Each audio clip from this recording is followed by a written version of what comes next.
there, ladies and gentlemen, welcome back to my channel, and also welcome back to the John Farnham series. So this is part 6. So this video is going to be about Romeo's Heart, an anthology, and all the concert tours from Jack of Hearts to his 50th birthday concert tour. Strap yourselves in, and let's get started with the video. Towards the year of 1996, John continues releasing albums here and there. And this particular album is a very special one. John started working on this next album in late 1995 to early 1996. The album is called Romeo's Heart, another favorite album of mine, and this album came out in June of that year. And it had some fan-favorite songs off the album, such as Hearts on Fire, Have a Little Faith, Simple Life, Little Piece of My Heart, etc. And also, these songs would be performed in years to come. In making of a successful record, it peaked the album number 2 in the ARIA charts. It won the Best Adult Contemporary Album and sold 4 times platinum straight off the roof. When making of an album, you sometimes have a working title. John wrote a song called Second Skin. He thought that would be a great title of the album, but it would be too exploitated. But apparently, Glenn Wheatley had an idea to call the album Jack of Hearts. To be honest, it's a freaking great title, but the idea is kind of alright. Reasons why he called it, because it would ties into the 10th anniversary of Whispering Jack. That would be a great title, but that title, Jack of Hearts, would be used as a title for the tour. And the final title for the album called Romeo's Heart. And to be honest, it made freaking sense. Just 2 months away before the album's release, John went on a short promotional tour for the Romeo's Heart album, giving the audience a little taste what the new album will sound like. And John hadn't performed with a massive audience since the Talk of the Town tour 2 years earlier. Kicking off the Romeo's Heart promotional tour on early March in Melbourne at Formula 1 Australian Grand Prix to a month on the road ending in April at Perth. Performing his hits on the last 4 albums, including songs that was performed during that last concert tour, such as Treated This Way, That's Freedom, Age of Reason, Pressure Down, etc. Also giving the audience listening to the new songs off the album, like Have a Little Faith, Hearts on Fire, All Kinds of People, and Romeo's Heart. Within the release of Romeo's Heart, Farnham is going back on the huge massive concert tour, the Jack of Hearts tour. Glenn and John wanted to do something very different, changing it up the staging and what the audience wants to see or even perform in this particular tour. The toughest part of any Farnham concert tour is coming up with the set list together. With so many hits and albums to choose from, as John says, I've obviously got to do a considerable amount from the album. But the past is important to me, and the audience definitely expect certain songs. They even want songs from 30 years ago. But heading back to Australia, John and his band goes on an international tour after the success of the single off the album called Don't Let It End, and the duet by a Taiwan singer, and it was a massive huge hit. The John Farnham Romeo's Heart Southeast Asian Tour toured all across Southeast Asia on August 1996, kicking off in Philippines, Singapore, Malaysia, Indonesia, Hong Kong, and Taiwan, touring for more than 2 weeks. Quoted by John for touring in Asia says, "I love challenges, and this was a very good opportunity for me to explore new markets." And coming back to Australia to prepare for the upcoming concert tour before heading to the capital cities, John decided to take the tour regional section areas that the townsfolk that never seen John on stage before. The first leg of Jack of Hearts, known as the Off the Road Tour, kicking off in Toowoomba in September, then taking off to all across Queensland, taken by train express. It actually captured on film for a television documentary special.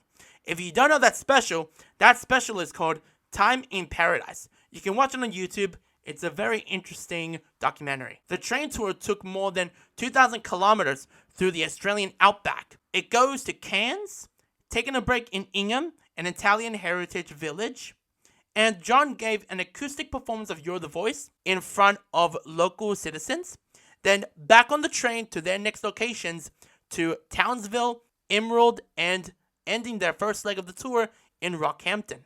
for the capital city leg of Jack of Hearts tour, kicking off in Brisbane, then continuing in Sydney, Perth, Adelaide, until ending the tour in Melbourne in early December 1996, before closing about Romeo's Heart. For the first time ever, John televised his Jack of Hearts concert tour on November 26, 1996, and a million Australians watched this program, and I'm very sad that some of the songs were cut off the broadcast due to fitting the commercial breaks. So songs were cut out were Romeo's Heart, Angels, May You Never, and Hard Promises to Keep, but still an amazing concept. So that is Romeo's Heart. So before we move on to the next part of the video, I'm going to show you all 6 CDs I have. Not only I have Romeo's Heart, I have the Anthology series, I have the main event, and the 50th birthday concert show. So let me show it to you all. Amazing. And it's very rare to find. So first up is the Romeo's Heart CD. Incredible record it is. So you have amazing hits here. You have a Little Faith, Little Piece of My Heart, Simple Life, Romeo's Heart, Don't Let It End, Hearts on Fire, and many more. And yeah, I highly recommend listen to this record. It's a very interesting, amazing record it is. Then the Anthology set.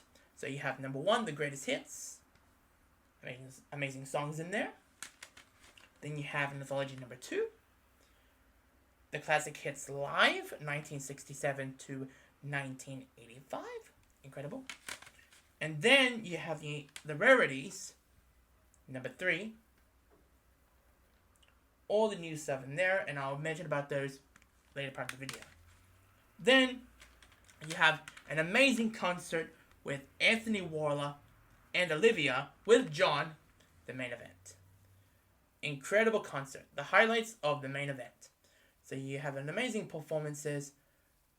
And yeah. And they reissued this in 2001, I believe. And they have Two Strong Hearts. And I forgot what the other 2 was. But yeah. Incredible concert it is. And last but not least, speaking about concerts, the 50th birthday concert show. Yeah. And there's one song were cut out from the CD, and that is Hearts on Fire, because of the lyric problem from John. Because John said the wrong lyrics, and they cut that out. I was like, come on, you should have added that in the CD. Let me say this, that's one of the best performances of Hearts on Fire I've ever seen. So that is it. so that is it about the whole of all the CDs I just showed you guys. So now let's move on to the next half about the birthday and the main event tour.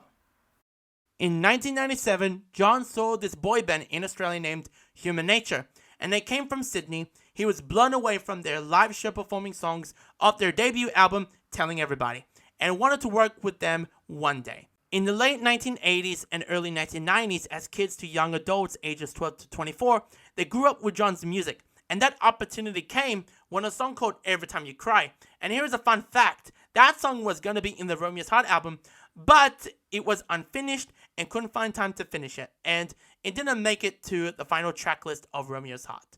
So that song, straight to number 3 in the ARIA charts, and that song came a lead single for the Anthology number 1 and Human Nature's second album, Counting Down, in 1997. On May 8, 1997, John had offered an opportunity came about that John, Anthony Warler, Kylie Minogue, with them on stage with legendary Ray Charles at the opening of Melbourne's Crown Casino. That is the biggest gig that John ever done in his career. Performing with Ray Charles was a big deal, like when John met Stevie Wonder years earlier, and performing John Lennon's Imagine. That performance, and Lay Around on You, is one of the highlights of the gig, including with Anthony and Kylie with John performing Ray Charles's I Can't Stop Loving You. I'm going, what? Oh, this is very interesting, and this is an amazing performance I've ever seen before. After that, Anthony Warler wants to work with John Farnham again.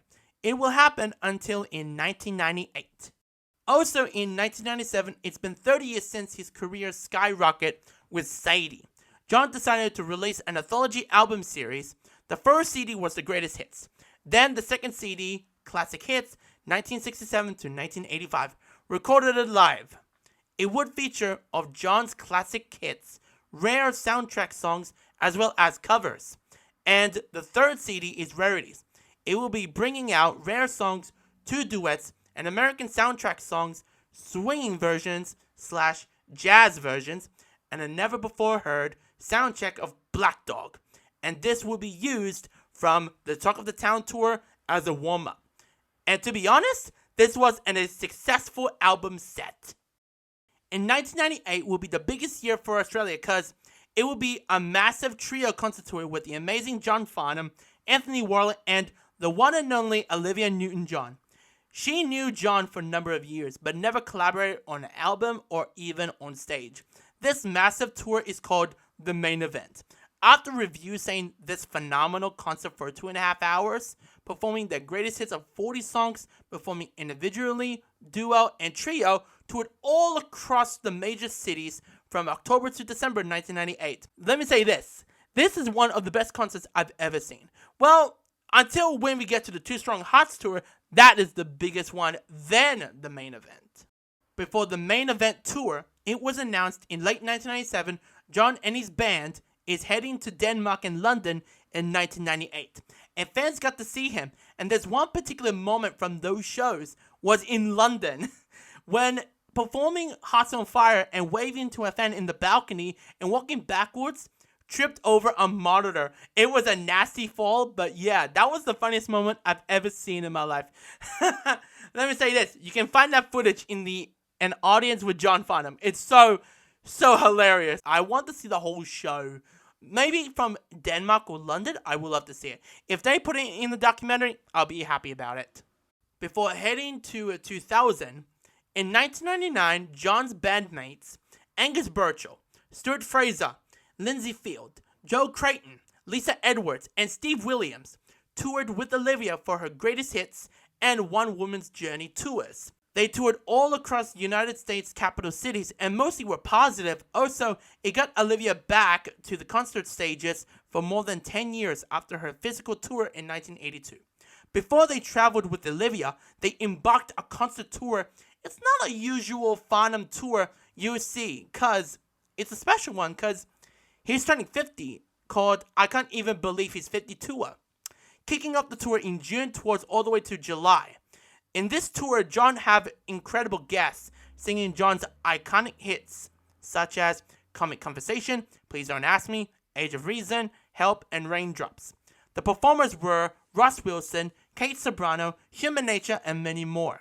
Then John comes on stage performing his hits such as Reasons, Love to Shine, Chain Reaction, The Time Has Come, Hearts on Fire, etc. in his solo set.